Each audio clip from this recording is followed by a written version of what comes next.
प्रधानमंत्री मोदी 75 साल की उम्र में रिटायर कर जाएंगे बीजेपी कि जब तक मोदी जी हैं।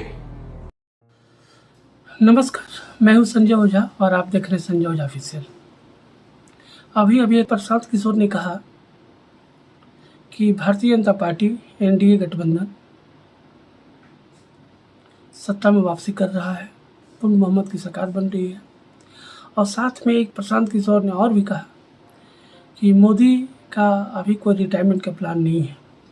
जिस तरह से बहुत सारी जो खबरें जो निकल के आ रही हैं, अगर पब्लिक का रुझान मोदी जी के प्रति इसी तरह बना रहा तो 2029 में भी मोदी जी की अगुवाई में ही चुनाव की जो बागडोर है वो होगी।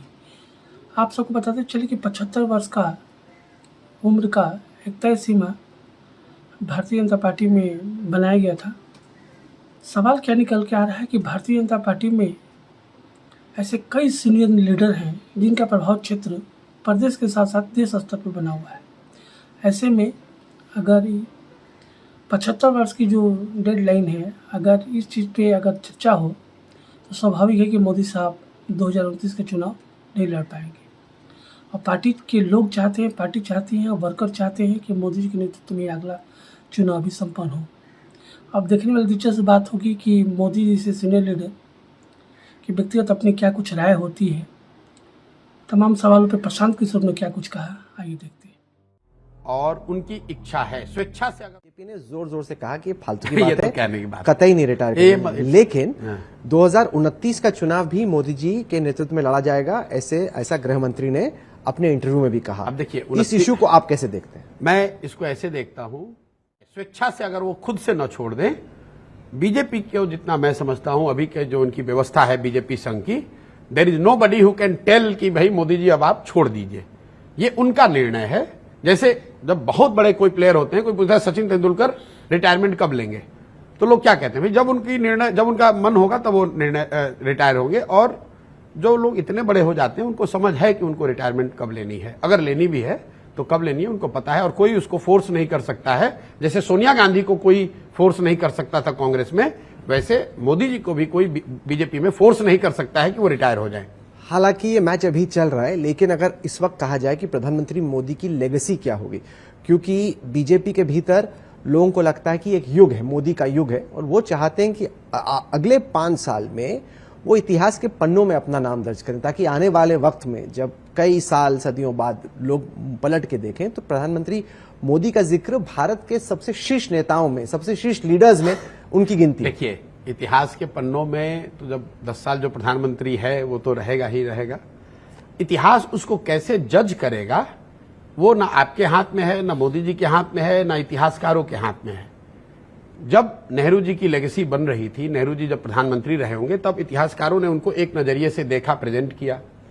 40-50 साल जब उनकी लेगेसी आगे चलती गई, उनके समर्थक ही देश में रहे, उन लेगेसी को मानने वाले लोग रहे, तो उस लेगेसी को और बल मिला। आज एक समय आया जब उनके लेगेसी या उनके विचारधारा के विपरीत विचारधारा वाले सत्ता में आ गए हैं, तो वही नेहरू जी की लेगेसी को वही इतिहास नए तरीके से रीडिफाइन करने की कोशिश कर रहा है। तो मोदी जी की लेगेसी इतिहास कैसे लिखेगा, उसको जज करेगा, वो तो आने वाली पीढ़ियां ही बता सकती हैं, कोई बता नहीं सकता है। और ये स्टैटिक नहीं है। दुनिया का मानव इतिहास हम लोग को बताता है, वो चाहे लेनिन हो, मार्क्स हो, लिंकन हो, बाबा साहब हो, नेहरू हो, गांधी हो, ये लेगेसी जो लोग बनाते हैं वो लेगेसी लिखी जाएगी, उसको एनालाइज किया जाएगा, कभी वो मजबूत दिखेगी, कभी उसको चैलेंज किया जाएगा, क्योंकि भगवान तो कोई है नहीं। सबकी लेगेसी में कुछ ना कुछ कमी होगी, सब में कुछ ना कुछ अच्छाई होगी, इसीलिए वो लेगेसी है। तो उसको हम लोग को भविष्य के लिए छोड़ देना चाहिए और ये गेस नहीं करना चाहिए कि वो देश के या इतिहासकारों की नजर में किस रैंक पर आएंगे। किसी जमाने में इंदिरा जी से बड़ा कोई लीडर नहीं इतिहासकारों की नजर में रहा होगा। आज शायद उनमें से कई इतिहास कह रहे हैं कि मोदी जी की लेगेसी उनसे बड़ी हो गई। तो ये तो समय और काल के हिसाब से बढ़ता घटता रहता है, इस पर बहुत ज्यादा चिंता करने की बात नहीं है। एक line we should borrow from the great wise man, our former Prime Minister Manmohan Singh ji, कि इतिहास will have its own way to judge myself, and he used to say कि इतिहास the history will judge me more fairly। तो मुझे लग रहा है कि मोदी जी को भी history will judge it more fairly and objectively। We will read and future generations will read and assess and make up their mind. चलिए, आपका काम है मैच खेलना, हमारा काम है कमेंट्री करना। तो आप खेलिए अपना मैच और हमारी बहुत-बहुत कमेंट्री धन्यवाद। चलती रहेगी। आपने हमारे लिए वक्त निकाला प्रशांत किशोर, बहुत बहुत शुक्रिया। बहुत बहुत थैंक यू।